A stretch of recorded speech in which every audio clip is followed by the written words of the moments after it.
நேர்களை இந்தியாவுக்கும் பாகிஸ்தானுக்கும் இடையே நிலைமை எந்த அளவுக்கு டென்ஷன் அதிகமாக இருக்குது அப்படின்றத நம்ம தினமும் செய்திகளில் பார்த்துட்டு தான் இருக்கோம். ஒரு போர் சூழலை இரு நாடுகளுமே எல்லையில் சந்தித்து கொண்டிருக்கக்கூடியதையும் தேசிய ஊடகங்கள் தொடர்ந்து காட்சிப்படுத்தி வருவதையும் நம்மால் பார்க்க முடியுது. குறிப்பாக பாகிஸ்தான் நாட்டின் தேசிய ஊடகங்களுமே அவங்க துருப்புகள் எல்லையை நோக்கி நகர்ந்து கொண்டிருக்கின்றன. இந்த மாதிரியான விஷயங்களை பகிர்ந்து வந்துட்டு இருக்காங்க. இந்த நேரத்தில் இந்த விவகாரத்தில் நிறைய வதந்தி செய்திகள் உண்மை செய்திகளாக பரப்பப்பட்டு வருகின்றன. இதில் குறிப்பாக சொல்லணும்னா நதிநீர் அப்படின்ற ஒரு விஷயம், சிந்து நதி நீர் அதை இந்தியா நிறுத்தினதா அறிவிக்க, அதனை தொடர்ந்து பிரம்மபுத்திரா நதி மேல சீனா நடவடிக்கை எடுக்குமா, இந்த மாதிரியான தகவல்கள் வாட்ஸ்அப் உள்ளிட்ட பல்வேறு சமூக வலைதளங்களிலையும் தவறாக பதியப்பட்டு வருகின்றன. ஸோ இந்த தொகுப்புல நம்ம எதை பத்தி பார்க்க இருக்கோம்னா, சிந்து நதி நீரை நிறுத்தியதா இந்தியா, பிரம்மபுத்திரா நதியை தடுக்குமா சீனா, இதோடைய உண்மை நிலவரம் தான் என்ன, இதை பத்தி தான் இந்த தொகுப்புல நாம விரிவா பார்க்க இருக்கிறோம். முதல்ல பிரம்மபுத்திரா நதியை சீனா தடுக்குதா அப்படின்றத நம்ம பார்த்துடலாம். இது எதன் அடிப்படையில் இந்த விவகாரம் வந்தது அப்படின்ட்டு பார்த்தீங்கன்னா, ஒரு எக்ஸ்தலத்தில் பதியப்பட்ட ஒரு ட்வீட். அதாவது சீன வெளியுறவுத்துறை அதிகாரி ஒருத்தர் பதிவு பண்ணதா அந்த ட்வீட்ல தகவல் வெளியாகிருக்கு. அதாவது இந்தியா சிந்து நதியை பாகிஸ்தானுக்கு தடுத்து நிறுத்தினா சீனாவிலிருந்து இந்தியாவுக்கு பாயக்கூடிய பிரம்மபுத்திரா மற்றும் சட்லஜ் நதிகள் ரெண்டுத்தையும் சீனா தடுத்து நிறுத்தும் அப்படின்ற ஒரு ட்வீட் மூலமா தான் இந்த தகவல் பரவலாக பகிரப்பட்டு வந்தது. ஆனால் தற்பொழுது இந்த ட்வீட் ஃபேக் அப்படின்றத உறுதிப்படுத்தியிருக்காங்க. அந்த அதிகாரி ட்விட்டரில் இந்த மாதிரி பயன்படுத்தவும் இல்லை, இந்த ட்வீட்டை அவர் போடவும் இல்லை. அவருடைய பேரையும் அவருடைய ப்ரொஃபைல் நேமையும் பயன்படுத்தி வேற ஒரு நபர் தான் இந்த கருத்தை பதிவு பண்ணியிருக்கார். இது சீனாவுடைய அதிகாரப்பூர்வ பதிலும் கிடையாது அப்படின்னு சொல்லியிருக்காங்க. ஸோ பிரம்மபுத்திரா நதியை பொறுத்த வரைக்கும் தற்போதைய சூழலில் சீனாவோட நிலைப்பாடு தான் என்ன? குறிப்பாக சொல்லணும்னா, தற்போது நடக்கக்கூடிய சூழலை பொறுத்த வரைக்கும் பஹல்காம் அந்த தீவிரவாத தாக்குதல் இருக்கு இல்லையா, அதை சீனா கண்டிச்சிருக்காங்க அதிகாரப்பூர்வமா. அது மட்டும் இல்லாமல் பிரம்மபுத்திரா நதிநீர் குறித்தோ இல்லை சட்லஜ் நதிநீர் குறித்தோ சீனா எதையுமே அறிவிக்கவில்லை. இந்தஸ் வாட்டர் ட்ரீட்டி, அதாவது இந்த சிந்து நதிநீர் ஒப்பந்தம் குறித்து இந்தியா அறிவித்த பிறகும் கூட சீனா தரப்பிலிருந்து அதுக்கு எந்த ஒரு பதிலும் வரவில்லை. ஸோ இது சம்பந்தமாக வெளியாகக்கூடிய எல்லா செய்திகளும் தவறான செய்திகள் என்பதுதான் தற்பொழுது உறுதிப்படுத்தப்பட்டிருக்கு. இந்த நிலையில சிந்து நதிநீரை இந்தியா நிறுத்திவிட்டது அப்படின்றதையும் தொடர்ந்து பரப்பிட்டு இருக்காங்க.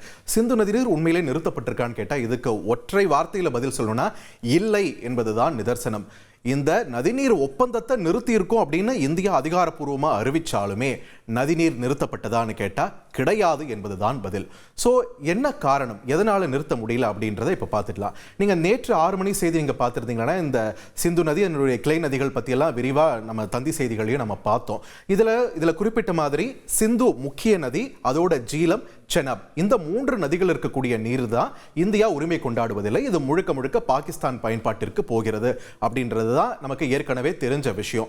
ஸோ இதில் என்ன ஆயிருக்குன்னு பார்த்தீங்கன்னா, ஜீலம் நதி சிந்துவுடைய கிளை நதி அப்படின்னு பார்த்தீங்கன்னா அதில் ஏதாவது நம்ம டேம் கட்டியிருக்குமான்னு கேட்டால் ஒரு நீர்மின் நிலைய திட்டம் தான் கட்டியிருக்கோம். கிஷன் கங்கா என்ற அந்த நீர்மின் நிலைய திட்டமானது குறைவான அளவில் தண்ணீர் சேமிப்பு செய்யக்கூடிய வசதி கொண்டது. அதை தாண்டி பெரிய அளவிலான தண்ணீர் சேமிப்பு அந்த மாதிரி விஷயங்கள்லாம் அந்த கிஷன் கங்கா திட்டத்தில் செயலாற்ற முடியாது.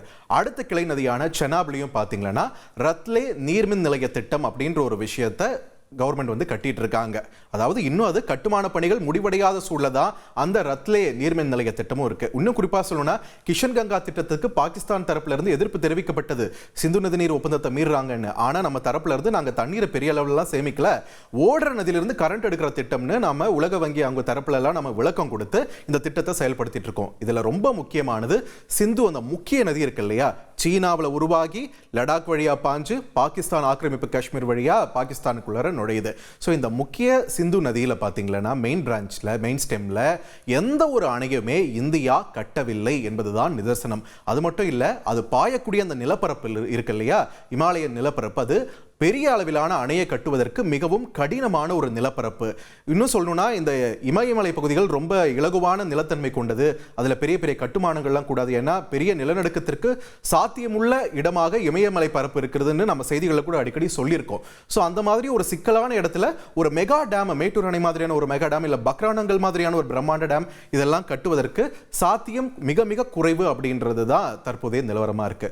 ஸோ இந்த நிலையில சிந்து நதி நீரை மடை மாற்ற முடியுமா, அப்படின்ற ஒரு கேள்வியும் இங்க வலுவாகுது. ஏற்கனவே சொன்ன மாதிரி இதை சாத்தியப்படுத்தணும்னா நமக்கு மெகா அளவிலான பிரம்மாண்ட அணைகளும் பிரம்மாண்ட கால்வாய்களும் தேவை. ஏன்னா இப்போ நீங்க தமிழ்நாட்டு உதாரணத்துக்கு எடுத்துக்கோங்களேன். இங்க கிருஷ்ணராஜ சாகர்ல காவிரி நீர் வந்துகிட்டு இருக்கு. அதை அவங்க ஷட்டர் போட்டு க்ளோஸ் பண்றாங்க சம்மர்ல, இந்த வெயில் காலத்துலன்னா. மேட்டூர் அணைக்கு வரக்கூடிய நீரின் அளவு ரொம்பவே குறையும். இன்னும் சொல்லணும்னா சுத்தமா நிக்கிறதுக்கு கூட வாய்ப்பு இருக்கு அந்த அளவுக்கு. ஏன்னா இந்த தண்ணி வந்து வற்றாத நதி கிடையாது. பெரினியல் நான் பெரினியல் நம்ம ஸ்கூல்ல படிச்சிருப்போம்ல, அதற்கான பதில் தான். ஆனா சிந்து நதியை பொறுத்த வரைக்கும் பாத்தீங்கன்னா வருடம் முழுவதுமே அசுர வேகத்தில் பாயக்கூடிய நதி அப்படின்னும் போது இது தடுத்து நிறுத்துறதுக்கு ஒரு மெகா அணை அப்படின்றத தாண்டி அதை ஸ்டோர் பண்றதுன்றது ரொம்ப ரொம்ப கஷ்டம். அதுக்கு தான் பிரம்மாண்ட கால்வாய்கள் அமைச்சு அதை வந்து கீழே பஞ்சாப், ஹரியானா, டெல்லி இந்த மாதிரி பகுதிகளுக்கெல்லாம் நம்ம பயன்படுத்திக்கலாம்னா பிரம்மாண்ட கால்வாய்களும் தேவை. இதையெல்லாம் கட்டுறதுக்குமே அந்த இமயமலை நிலப்பரப்பு கடுமையான சவால்களை கொண்டது, மிக உயரத்தில் இருப்பதால இது கட்டுறதே ரொம்ப ரொம்ப கஷ்டமான விஷயம்.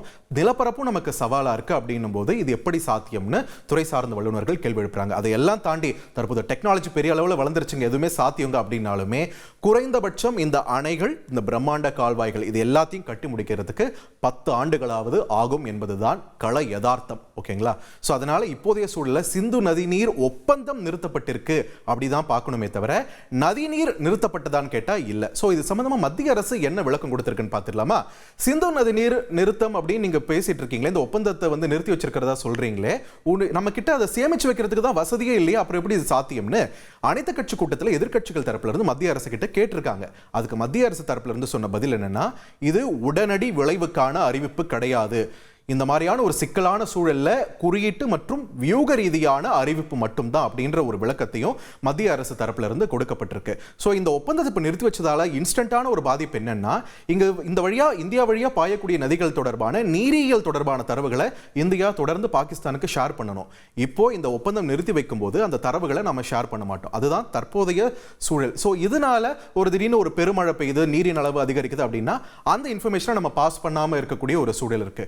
இப்போ பாகிஸ்தான் எதுக்கு பதறாங்கன்னா, இப்ப நீரை இவங்க கண்ட்ரோல் பண்ண நினைக்கிறாங்கன்னா, இவங்க நினைச்ச நேரத்துக்கு தண்ணியை நிறுத்தி வறட்சியை உருவாக்குவாங்க, இல்ல திடீர்னு வெள்ளத்தை கூட ஏற்படுத்துவாங்க அப்படின்ற ஒரு பயம் தான். அதுவும் வந்து இந்தியாவோட கட்டுப்பாட்டில் இருக்கக்கூடிய கீழே இருக்கக்கூடிய 3 நதிகள் பியாஸ், ரவி, சட்லஜ், இந்த 3 நதிகள் சார்ந்த பயம் தான் அவங்களுக்கு.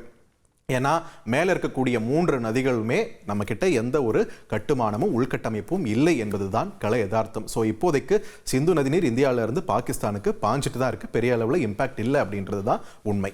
உங்கள் தந்திவன் தொலைக்காட்சியில் தெனாலிராமன் தினமும் மாலை 6 மணிக்கு காண தவறாதீர்கள். தவிர்க்க முடியாத தம்ப்நெயில்ஸ், கலக்கலான கண்டென்ட்ஸ், சினிமாவும் சீரியஸ் பிரச்சனைகளும், சும்மாவே ராம் சரண் தளபதி விஜய் எப்படா பெரிய கலகலப்பும் கைகலப்பும், me too love you thank you அவருக்கு அந்த மாஸ் ஏத்துறது ஏற்ற தெரிக்குதுனாலே டன் தான். பிரேக்கே இல்லாமல் பிரேக்கிங் நியூஸ் சொல்லும் தந்தி டிவி ஆப். இன்ஸ்டா தலைமுறை வரை இறங்கி அடிக்கும் தந்தி டிவியின் டிஜிட்டல் எக்ஸ்க்ளூசிவ்.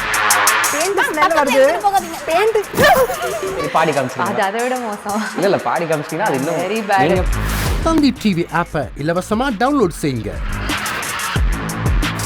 ஃபாலோ பண்ணுங்க, சப்ஸ்கிரைப் பண்ணுங்க, என்ஜாய் பண்ணுங்க.